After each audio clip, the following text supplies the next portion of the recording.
Hola seres divinos, bienvenidos a este nuevo espacio de estos videos que tienen que ver con las novelas y con mi parte literaria, ¿sí? Bueno, para los que llegan a este video sin conocerme, mi nombre es Macarena Britos, tengo dos canales de YouTube referidos a tarot y a espiritualidad. Soy medium de nacimiento y ahora vamos a comenzar, tomé la decisión, seres divinos, de empezar a narrarles con mi propia forma, ¿no? O sea, bastante particular y peculiar, de narrarles lo que es mi propia historia llamada Callando la ignorancia de mi karma. Voy a hacer todas las novelas, tengo aproximadamente casi 10 novelas, 8 terminadas y 2 en proceso, así que voy a ir haciendo y las voy a ir publicando en el canal llamado Macarena Britos Novela para estar más organizado. Si algún día quieres escuchar un video que tenga que ver con lo que vengas escuchando, ahí va a estar 1, 2, 3, 4. De Callando la ignorancia creo que son casi 30 capítulos. Luego voy a seguir con Muchas vidas para Ludmila, que es una novela sobre la reencarnación que a mi gusto es espectacular, es una novela de misterio, una novela que te va a explotar la cabeza. Y luego de esa voy a comenzar con La Recolectora, que es un thriller de misterio y de suspenso. Esos thrillers de suspenso que tú te quedas así, ¿y ahora qué pasó? ¿Y por qué esto? No te da respiro. La novela La Recolectora creo que es mi mejor novela, mi mejor obra. No ha sido publicada nunca, digo eso hoy, el 8 del 11 del 2024. Por respecto a los que se me preguntan por qué tomaste la decisión de grabar, bueno, seres divinos, las cuestiones con las editoriales no he tenido suerte. Pero mi mentor, mi pai Josué de la Umbanda, el otro día, hablando conmigo, trabajando en la espiritualidad, sí, o sea, trabajando desde información desde la espiritualidad, me dijeron que yo no podía dejar estas novelas como al abandono. Y yo fui y le dije, digo, mire, yo en realidad, yo como que no busco más, porque he buscado muchos años, estas novelas tienen muchos años guardadas, quizá no he sido buena en la publicidad, seres divinos, pero es como que ya no estaba más en ninguna intención mía volver a hablar de mi parte literaria, ¿sí? Iba a dejarlo ahí como no sé, como cuando Dios disponga, será, no sé, después de que desencarne aparecerá alguien y mis hijos podrán publicar eso o no, porque hoy con la inteligencia artificial, que sale tantos libros hechos de esa manera, con muchas apps, de formas tan rápidas y nada que ver con la emoción vivida de una persona humana. No estoy diciendo que la inteligencia artificial sea mala, no, todo lo contrario. Lo que estoy diciendo es que pienso yo que más adelante va a haber mucha mezcla, ¿sí? Y mezcla que puede ser muy interesante. A mí me gusta todo lo que sea el avance pero con respeto. Bueno, dejo de hablar y vamos a tomar en cuenta, la dinámica va a ser la siguiente, si eres nuevo, la dinámica va a ser la siguiente, voy a estar narrando de la manera que pueda, no soy locutora, no soy periodista, por favor discúlpenme, voy a ir narrando en la medida que sienta alguna necesidad de aclarar algo, voy a decirles o sencillamente va a salir solo, o voy a hacer un paréntesis, le voy a contar qué sentí en ese momento. Y todavía no me he soltado con esta novela, porque esta novela es mi propia historia y todavía me siento como un poquito vulnerable al contarles directamente, ¿no? Con mi propia voz, como que afecta, Seres Divino afecta, aunque estoy súper preparada a esta altura de mi vida. Pero de alguna manera me siento vulnerable, así que puede ser que más adelante o cuando sea el momento me voy a sentir más relajada y voy a ser más yo en el sentido de los aplausos, de interrupciones, de risas, de tomarlo con humor, porque así hay que tomar la vida, seres divinos, porque esto es complicado. Yo les aviso que esta novela no es para todo el mundo, ¿sí? Si tú tienes el coraje, escucha, pero tienes que tener coraje y valentía. Esto no es para todas las mentes ni para todos los ritmos de procesos evolutivos. Así que estás avisado. Estoy segura que si llegaste hasta aquí y me aguantaste toda esta perorata, vas a continuar. Vamos a comenzar. Capítulo 3. El título es Viendo lo que no se ve. Así fue como ese brutal accidente se llevó consigo parte de nuestros corazones, parte de nuestras vidas, ahora flageladas por el aciago destino. Tanto el tío Moisés como la tía Marta habían perecido, trascendido, dejando huérfanos a sus 2 hijos sin anestesia ni anticipación. A Natacha y a mí nos dejaron huérfanas de afecto, protección y de cuidado. Lo que no sabíamos era hasta qué punto ese sordo golpe lleno de dolores reprimidos y lágrimas sin llorar iba a afectar el resto de nuestra existencia. El luto decoró la cara de la familia con color a desdicha. Los adultos, cual estatuas, se impedían llorar delante de los niños. Nada se demostraba. No obstante, todo se sentía. Incluso la pequeña ciudad estaba conmocionada. Con mi primo Roberto optamos por salir a correr por la Plaza Flores el día de su entierro. Como era de esperarse, no volví a ver a mi tío. Estaba muerto. Pero no lo vi en cuerpo físico o en cuerpo carnal. Sin embargo, en el correr de esos meses, lo sentí a mi lado muchas veces. Y hasta puedo afirmar que no se trata de una ilusión, sino que su aspecto era diáfano. Siempre me sonreía y yo le devolvía la sonrisa. En aquel entonces nunca me habló. Eso sucedió muchas veces y en especial cuando tocaba algunas músicas en el piano. Esas músicas siempre le habían gustado. Era como que si el sonido lo atrajera.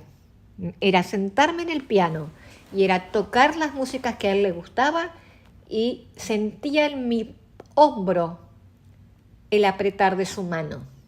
Sencillamente giraba la cabeza, miraba hacia arriba y ahí lo veía. A mi tío Moisés con esa sonrisa tan blanca, y la piel tostada, el cabello acaracolado como una raza africana, pero no había raza africana ahí, pero era especial porque era como un rostro elegante, no sé cómo explicarlo, sin ofender a nadie, sí, pero era como una mezcla de razas, mi tío. Tenía la piel como de color de bronce, como un color de bronce y los rulitos en el pelo eran negros. Era muy, muy lindo y así lo veía, tal cual. Me sonreía. La verdad que nunca me habló. No tenía idea en aquel entonces de lo que estaba sucediendo. Quizá le era permitido bajar hasta donde estaban sus seres queridos. ¿Cómo era posible que yo pudiera ver un muerto? Eso es lo que pensaba. Yo pensé que en un principio, en aquel entonces, como niña, pensé que era a causa de la melancolía. O tal vez había sido realidad y mi tío quizá me acompañó por mucho tiempo luego de morir. Su figura era leve y de aspecto etéreo y llevaba siempre su ropa favorita de usar en casa, que era un pijama celeste a rayitas blancas y celestitas. Es muy particular y así lo vi siempre. No lo vi con otra ropa. Esa imagen me infundía tranquilidad. Emanaba un calor acogedor y familiar en el alma, colmado de un amor puro y diáfano. Me miraba y sonreía. Siempre hacía lo mismo. Estaba muy feliz y mi corazón lo sabía. Nunca se lo conté a nadie. El miedo de ser criticada por mentes obtusas que aún no podían percibir la vida con un concepto amplio que abarcara más allá de lo que solo se ve, hizo que me mantuviera callada de lo que apreciaban mis sentidos y también mis emociones. Silenciar lo que serían locuras para los adultos me volvió tímida y bastante retraída, al punto de no levantar la mirada ni siquiera para hablarle a la gente. Por otro lado, estaba mi abuela, la canaria, a quien el accidente le dejó también varios daños. Había perdido a su hijo y a su nuera, pero no lo supo sino hasta mucho tiempo después. En aquel fatal accidente, ella también se había llevado un recuerdo tatuado en la piel, al haber resultado herida al quemarse la pierna con el termo de agua caliente. En resumen, todo era un caos. Pero aún así, ella misma se encargó de su recuperación, pues era experta en remedios caseros. Era fuerte por naturaleza, de carácter autoritario, y no le gustaba tomar medicamentos. Y por eso batalló hasta que logró que la sacaran del hospital, de las partes quemados. Cuando llegó a casa comenzó su terapia natural. También se sumergía con ayuda de mi mamá y de Natacha y de Emilia, la chica que cuidaba la casa, en una especie de bañera con agua tibia. Tenía toda la parte del muslo quemado y se metía en esa bañera con agua tibia hasta que se iba desprendiendo su piel quemada en forma natural. Mis primos y yo no lográbamos ver porque nos afectaba. A diferencia, Natacha estaba siempre dispuesta. Mi hermana amaba cuidar a la gente y ama. Luego de adulta, en su vida, continuó por ese camino, el de la medicina. Con el paso del tiempo, mi abuela se recuperó de la quemadura sin necesidad de ingerir un solo medicamento y sin que le hubieran quedado ninguna cicatriz, como muestra evidente de aquella fatalidad mezquina. Unas cuantas mañanas al despertar, mi abuela le contaba a mi madre Gema que el tío Moisés había estado junto a ella toda la noche cuidándola y que se alegraba mucho de verlo tan bien. Sin embargo, nadie se atrevía a decirle nada y mucho menos a contradecirla estando en su condición. Yo me preguntaba si en realidad lo veíamos o si solo se trataba de alucinaciones melancólicas por el adiós definitivo. Pasó el tiempo y cada uno vivió según sus propias fuerzas, unos sin demostrar nada y otros buscando respuestas a sus interrogantes. A mis 13 años solo traté de seguir como la niña que era. No quería saber nada, estaba asustada e inventaba de todo para seguir viviendo en una burbuja imaginaria de color rosa, buscando cualquier medio que me sacara del malestar de haber perdido la inocencia por vivir de cerca la muerte y sus consecuencias, además de tener que callar lo que sentía y lo que podía predecir. Pero ¿cómo no callar lo que no comprendía ni yo misma? A decir verdad, no sé a qué más le temía, si a lo que sentía dentro de mí entretejiéndose en mi alma o a lo que pensaran los demás al ser juzgada. Decidí callar. A muchos de los integrantes familiares esa tragedia no les afectó como a mí, salvo a mi primo Ramiro, el hijo mayor del tío Moisés, que en aquel entonces tenía tan solo 18 años. Y se puede decir, que perdió la cordura durante casi 2 años. Su existencia estaba como prendida de un hilo y era un completo misterio. Les cuento, esa historia ha sido digna de muchas enseñanzas, siendo la mayor de ellas la de instruir e ilustrar a muchas personas a no creer solo en lo que se ve, sino buscar también lo que no se ve. Se la seguiré a contar enseguida. Capítulo 4. La historia de Ramiro. Trabajaba en la construcción junto a su papá, que le había enseñado el oficio, y ambos tenían su propia empresa con otros empleados. Su aspecto era delgado, pero forzudo a la vez. Sin duda esto se debía a su profesión. Era guapo, con su pelo rubio castaño que le caía por la frente y que había heredado de su mamá. Gozaba de una gran sonrisa como la de su papá y con una contagiosa alegría por la vida. Cuando perdió a sus padres en ese accidente, comenzó a tener reacciones muy preocupantes. Al inicio se pensó que la causa era el dolor, pero con el paso de los días se dieron cuenta de que había algo más trágico y que nadie podía encontrarle explicación. La primera cosa que cambió en él fue su atención. Parecía estar detenido en otra dimensión, incapaz de percibir la realidad que lo rodeaba, casi carente de vida. Su actitud no era agresiva, no era que hiciese algo malo o perturbador. Era como si se hubiese extraviado su brújula emocional, esa que lo conectaba con la vida y con la continuidad del tiempo. Además, desaparecía y no volvía. Viajaba lejos y se perdía. Luego comenzó a hacer cosas descabelladas. Por ejemplo, salir desnudo luego de bañarse y vestirse con el camisón de su mamá fallecida, por lo que la familia optó por esconder todo lo referente a su madre. El tiempo pasó y mi primo comenzó a recibir tratamientos psiquiátricos para combatir el diagnóstico médico que indicaba paranoias, delirios propios del dolor no canalizado y somatización. En esos años la medicación fue incrementando hasta llegar a la cura del sueño. Todo eso resultó doloroso, otra pena que sumarle a las ya existentes. Aquel accidente no dejaba de pasar factura a la familia. Era como observar todo rodar colina abajo y sin poder ser detenido. Sin embargo, mi mamá y los demás integrantes de la familia se ocupaban de él con muchísimo amor y dedicación, sin escatimar en los costos, aunque resultasen intentos fallidos, pues nada lo recuperaba y cada vez su salud mental iba en declive, como si se tratara de una sátira del destino. Mi mamá, de aspecto coqueto, con sus largas uñas pintadas de rojo, era una mujer dedicada a su trabajo en primer lugar, y luego a su familia con la ayuda de Juan Carlos, mi papá. Entre los dos habían acumulado una pequeña fortuna con mucho esfuerzo y ahorro. Si de algo tengo que admirar a mis papás, era de su determinación y al trabajo digno.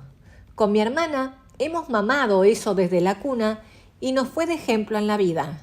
Ellos no contaban con estudios porque no pudieron hacerlos. Sin embargo, ambos habían logrado con lucha, planificación y sacrificio los objetivos de una libertad financiera que hasta hoy la disfrutan.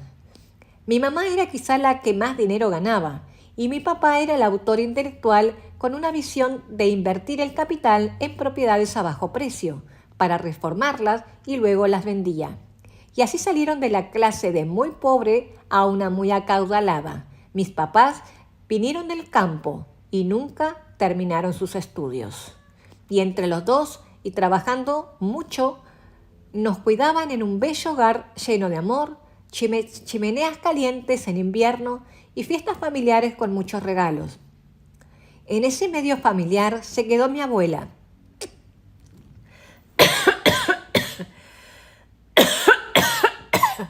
Bueno. Hola, hola, hola, hola, hola, hola, hola. Y ahora cómo me doy cuenta de esto, ¿eh? Estamos en el minuto 17. En ese medio familiar se quedó mi abuela en esos días de dolor junto a mis dos primos. Mi papá y mi mamá se hicieron responsables junto con la ayuda del resto de la familia. El tiempo en aquel entonces pasaba muy lento. Ahora voy a contar lo que continúa, que dice así: en el salón de belleza de mi mamá. En el salón reinaban los espejos de pared a pared, los tonos suaves, el dorado, la música relajante, así como las risas y los comentarios de todo lo que sucedía en la ciudad. Esas paredes eran una especie de diario íntimo que arropaba novelas de intriga dignas de un premio literario. Las protagonistas de esas novelas, es decir, las clientas y mi mamá, algunas veces admiraban y exaltaban buenas virtudes o éxitos de los demás, pero la mayoría de los casos se dedicaban a descuartizar las vidas ajenas. Casi que puedo recordar sus conversaciones en aquel entonces.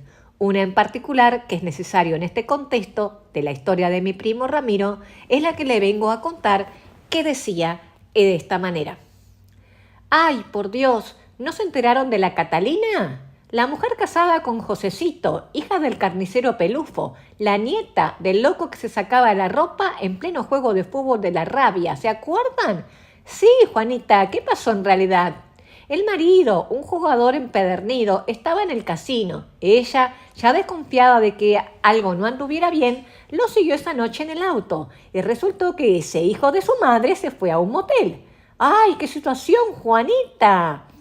Pero Josefina, el tema más grave no era que la engañaran, sino que lo hizo con un hombre y ella, pobre desgraciada, con 3 hijos de él. ¡Ay, no, qué horrible, Juanita! ¿Estás segura, Josefina? Cornuda y engañada por un hombre. Pobre, tan buena y delicada que es, estará muy indignada. Tengamos cuidado en juzgar a esas formas, Juanita. Nadie es santo en esta vida, dijo una señora muy elegante y fina, de nombre Bettina.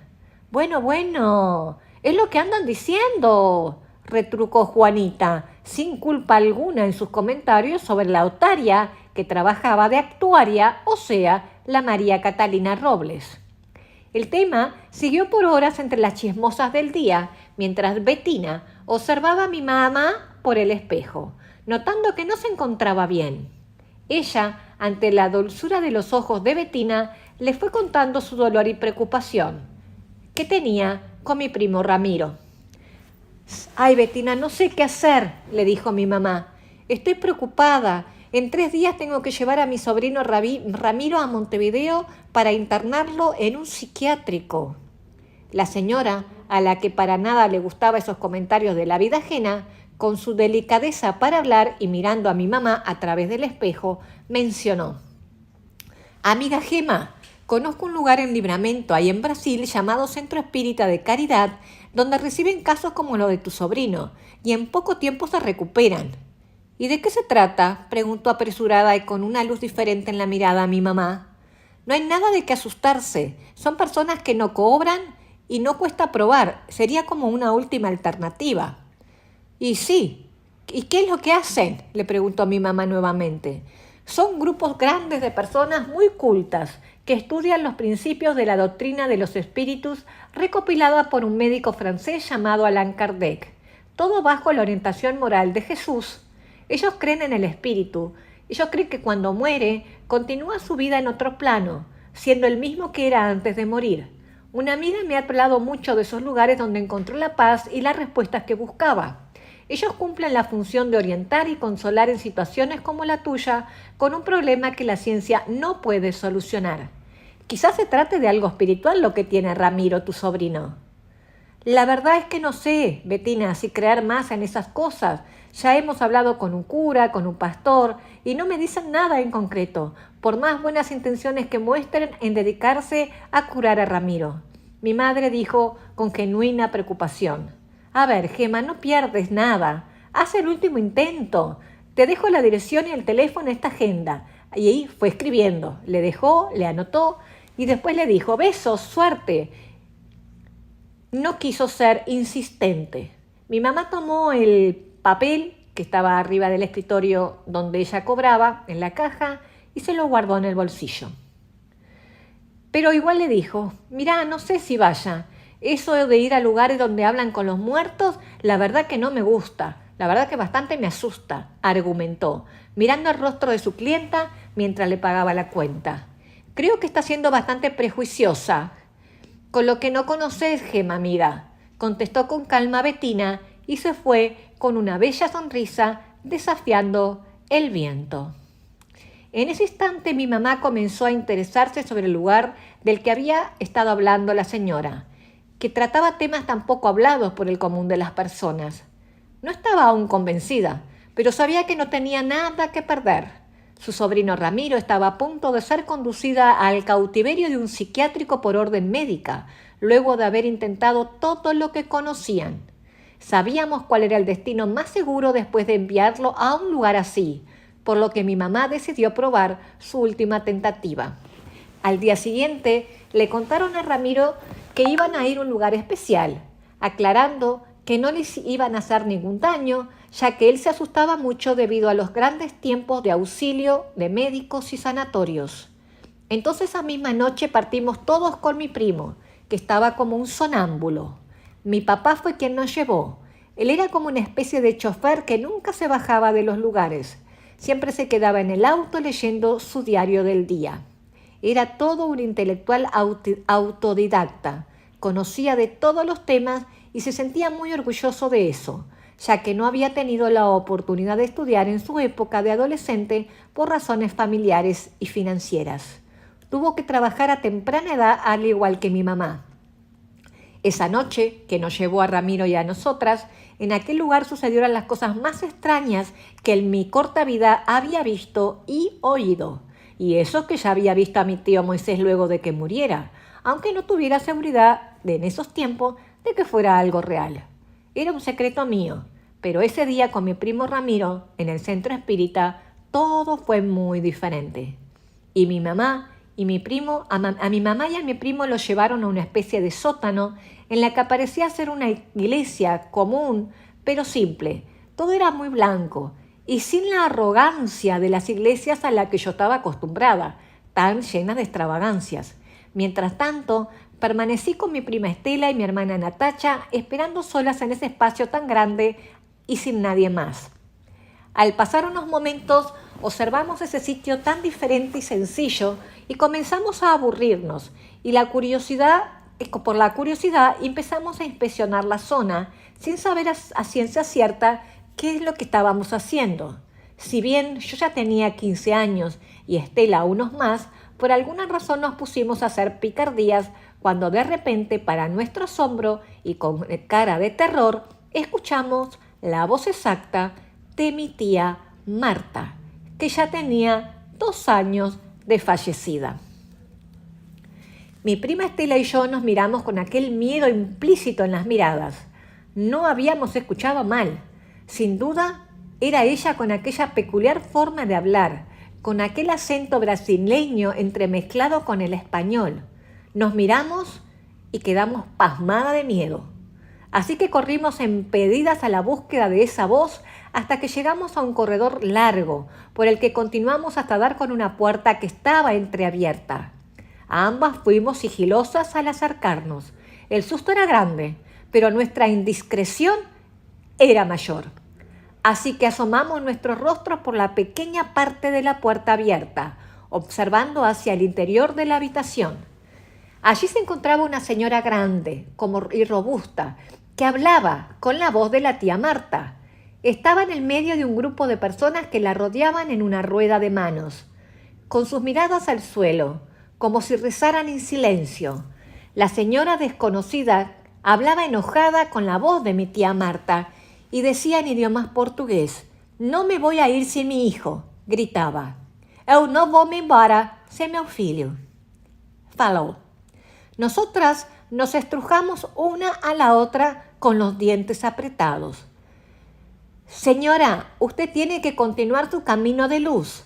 Ha fallecido y debe dejar de atormentar a su hijo», le respondió un señor alto, lo más parecido que vi yo a un sacerdote. «No me voy, y no me voy», gritó, muy irritada y para nada resignada.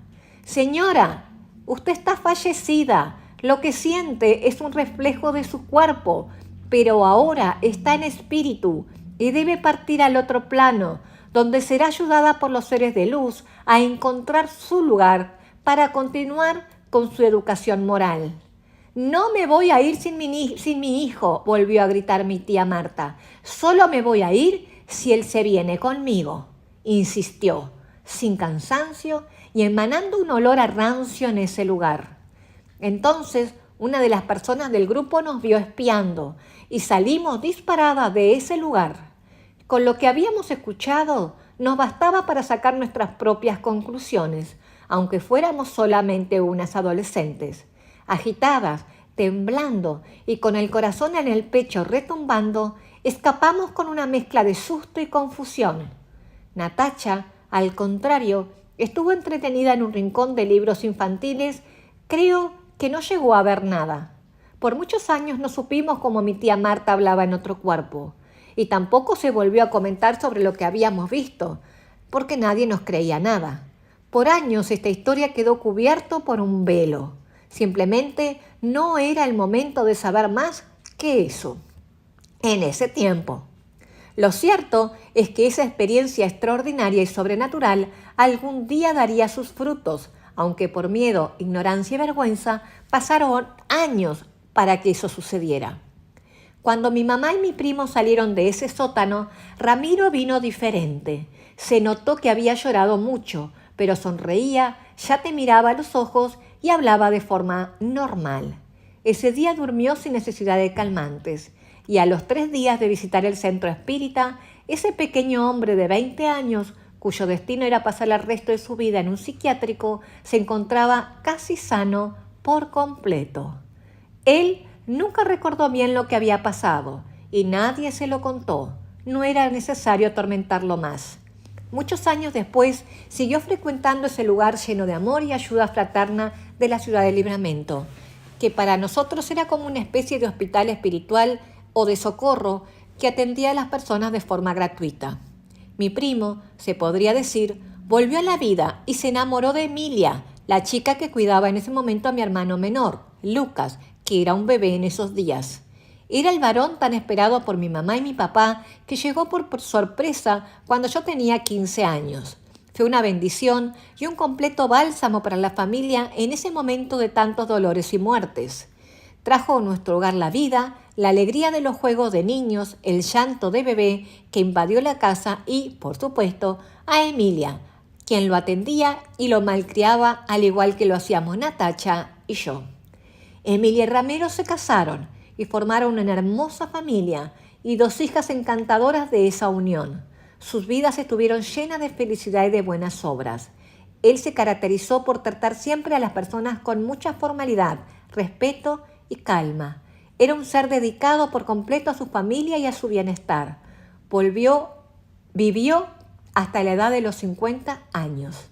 Recuerdo que enfermó cuando regresé a la ciudad de Rivera después de vivir más de 25 años en la ciudad de Montevideo. Sin embargo, su carácter no cambió en esos meses de sufrimiento físico. Todo lo contrario, mostró su temple y su práctica genuina y solidaria con el prójimo. Le dio cáncer por escasos 8 meses y volvió a reunirse con sus padres en el mundo espiritual. Fui privilegiada de poder despedirme en ese momento de mi primo. Me enseñó la mansedumbre, la calma y la resignación a la voluntad del universo en esos meses de dolor. Nunca lo vi quejarse, nunca lo vi murmurar de su propio padecimiento.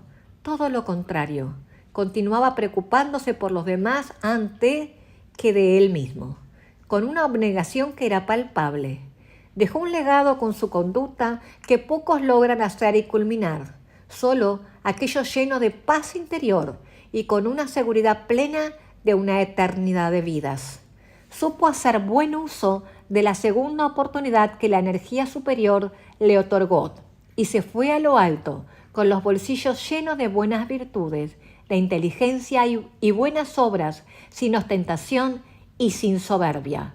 Su recompensa sería superior sin duda alguna. No pude controlar las lágrimas del dolor en la despedida. Esa noche dormí agitada y vino a mi encuentro mi amigo Miguel en sueños. Obviamente, se suponía que eran sueños. Le pregunté por qué mi primo había tenido que sufrir 8 meses de esa enfermedad tan triste que lo fue consumiendo día a día, y la respuesta que recibí fue la siguiente. Macarena, Victoria, él eligió ese final antes de nacer en la tierra, para depurarse más rápido y purificarse de todo residuo tóxico en su espíritu y así volver a casa o al mundo espiritual limpio y lleno de gloria. Escuchar esas palabras claras en mi mente, en mis sueños y recordarlas siempre en estado de vigilia me hizo suspirar y comprender una vez más que somos muy ignorantes de lo que sucede en la realidad, esa que no vemos y a la que todos volvemos. Está en cada uno aprender de los seres bellos. Mis sueños eran sueños, pero debía haber algo más que me explicara su nitidez, el poder recordarlos tan vívidos, recordarlos luego de despierta, palabra por palabra, y sentirlos como tan reales. Estaría la respuesta en esas respuestas y yo lo buscaría, costara lo que costara. Fin. Muy bien, seres divinos, espero que hayan disfrutado del capítulo 3 y el capítulo 4 de Callando la ignorancia de mi karma. Son capítulos muy difíciles de narrarles, son muy crudos, muy fuertes.